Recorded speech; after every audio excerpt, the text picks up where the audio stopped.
रोजाना खबर रखे सब पे नजर। लाइक कीजिए, शेयर कीजिए और सब्सक्राइब कीजिए हमारे चैनल को। नमस्कार, रोजाना खबर में आप सभी का हार्दिक स्वागत है। मैं हूं विभूति कुमार। बांग्लादेश ने सन 1947 की याद ताजी कर दी। जाहिर सी बात है कि वहां पर जिस प्रकार से तख्ता पलट होने के बाद एक धर्म विशेष के लोगों ने हिंदुओं पर जिस प्रकार से अत्याचार किया, महिलाओं के साथ बलात्कार और व्यभिचार किया, वाकई सूबे के मुख्यमंत्री योगी आदित्यनाथ ने यहां तक कह दिया कि सन 1947 की याद ताजी हो गई। छोटे छोटे बच्चों के गर्दन रेत दिए गए, सोते हुए नरसंहार कर दिया गया। महिलाओं को, जो महिला जिस घर में 25-25 साल से काम कर रही थी, उसका बलात्कार कर दिया गया, मार दिया गया। यह दृश्य 21वीं सदी के उस वर्ल्ड में, विश्व में है जहां पे सभी डेवलपमेंट की बात कर रहे हैं। बांग्लादेश में जिस प्रकार से विकास की बयार बह रही थी, उसमें भारत की बहुत बड़ी भूमिका थी। ऐसे में बांग्लादेश ने फिर अपने आप को 50 साल पीछे करके एक जाहिल का एक बहुत बड़ा उदाहरण पेश कर दिया है। मेरठ क्रांति भूमि है और मंगल पांडे के जो आंदोलन है आजादी को लेकर 1857 के गदर के लिए, द्रोह के लिए जाना जाता है। मेरठ इसी क्रांति भूमि से क्रांति निकलती है, कई क्रांति निकलती है। यहाँ पे तमाम बड़े बड़े मार्केट हैं जो विश्व लेवल पर ख्याति अर्जित हैं, लेकिन दर्द मेरठ के क्रांति भूमि से निकल रहा है, जो राष्ट्रीय अंतर्राष्ट्रीय मानवाधिकार आयोग को भी झकझोरेगा और यूनेस्को को भी झकझोरेगा। अब विश्व पटल पर मेरठ का नाम दर्ज होने वाला है, क्योंकि अभूतपूर्व बंदी होने वाली है और जिसका नेतृत्व भगवान कर रहे हैं। और सवाल है कि जिसको दर्द है उस सड़क पे आएगा ही। संयुक्त व्यापार संघ के अध्यक्ष नवीन गुप्ता से बातचीत हुई। पंजाबी समाज की उन तमाम महिलाओं ने रोते हुए कहा कि हमारे पुरखों ने उस जुल्म सितम को झेला है।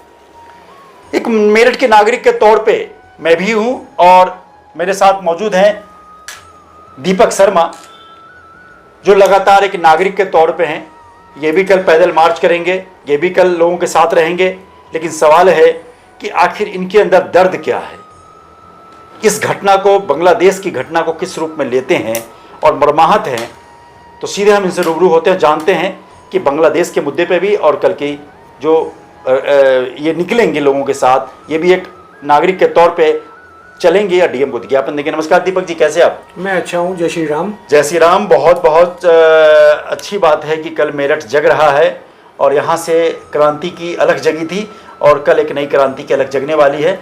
क्या कहना चाहेंगे? पहले बांग्लादेश के मुद्दे पे मैं आपसे पूछूं, कितनी दर्द वेदना है आपको? देखिए, बांग्लादेश की अगर बात करें तो पहले बंटवारा हुआ भारत देश के अंदर, पाकिस्तान बना, उसके बाद कुछ ही समय बाद फिर एक नई समस्या उत्पन्न हुई तो पाकिस्तान का भी दूसरा टुकड़ा हुआ, बांग्लादेश बना।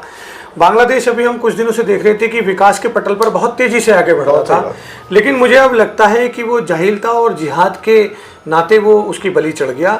आज जो तरक्की करता हुआ देश था वो बिल्कुल 50 साल पीछे की ओर आ गया। और सारी बातों को पीछे छोड़ दीजिए, वहाँ पर रह रहे अल्पसंख्यक, जिन लोगों का कोई दोष नहीं है।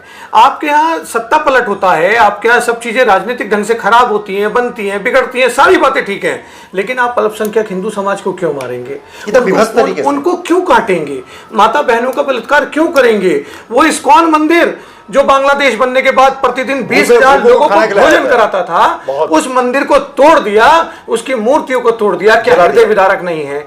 आप ये सोचिए कि ये कौन सी मानवता का पाठ है। खैर, मैं सिर्फ इतना कहना चाहता हूं कि कल 16 तारीख को सुबह 10 बजे की हिंदुत्व की ओर से एक अपील की गई है और मैं भी उस कार्यक्रम में शामिल होने जा रहा हूं और बड़ी संख्या में शामिल होने हम जा रहे हैं। पूरा हिंदू समाज, मैं समझता हूं, क्योंकि एक मार्मिक घटना है, इसको पूरे हिंदू समाज ने संवेदनशीलता के साथ लिया है और क्योंकि आक्रोश है लोगों के मन में।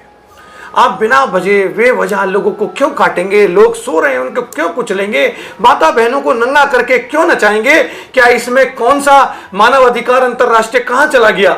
और देश इसमें पटल क्यों नहीं करते? पूरा एक पक्षों को वो ताले बंद हो गए। पूरा भारत में, केवल पूरे दुनिया में एक भारत देश है जहां पर हिंदू बचे हुए हैं।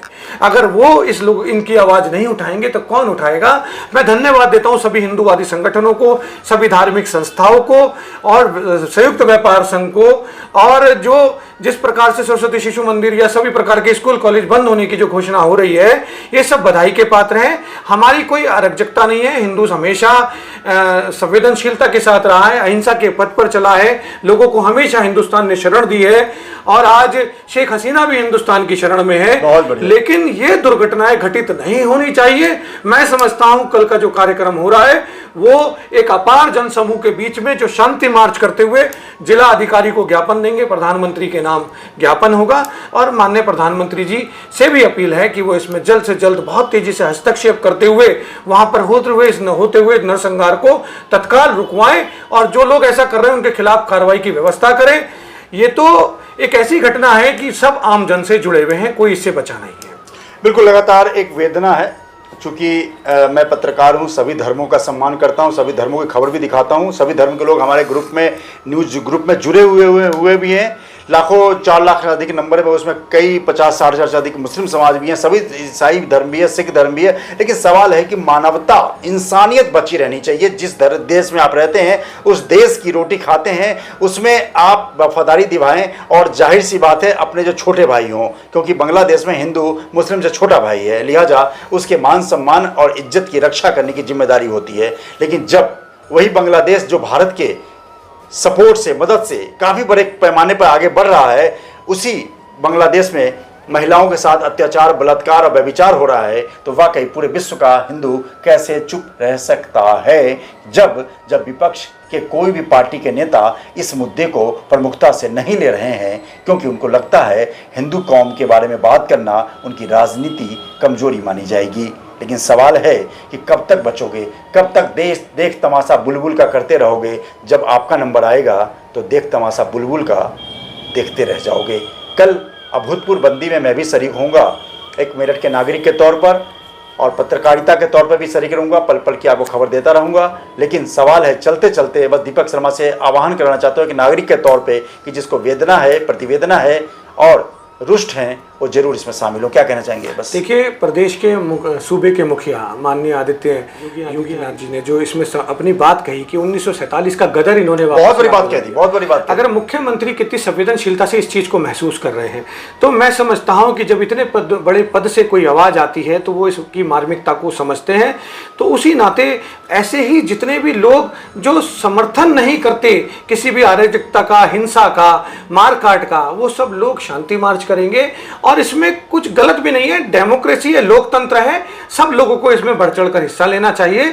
और तमाम, मैं तो कहता हूं, जो भी राष्ट्रवादी है, जो भारत माता को अपनी मां मानता है, जो सनातन धर्म को अपना धर्म मानता है, वो इसमें जरूर शामिल होगा। और यह अभूतपूर्व कार्यक्रम होने वाला है। बिल्कुल, दर्द तो मुस्लिम समाज के लोगों को भी है, क्योंकि भाई जो दर्द अगर है तो आप भी शामिल हो सकते हैं, तमाम लोग होते हैं। क्योंकि देखो, हिंदुओं पे अत्याचार करे कोई दूसरा धर्म खुश कैसे हो सकता है? हर धर्म में आपस में प्यार होना चाहिए। हर धर्म की अपनी एक परिभाषा है, उसके परिभाषा के अंतर्गत लोग रहते हैं। चैनल को देखते रहिए, सब्सक्राइब कीजिए, और कल इस महापर्व, बड़े आयोजन, अभूतपूर्व बंद को हम लाइव दिखाते रहेंगे।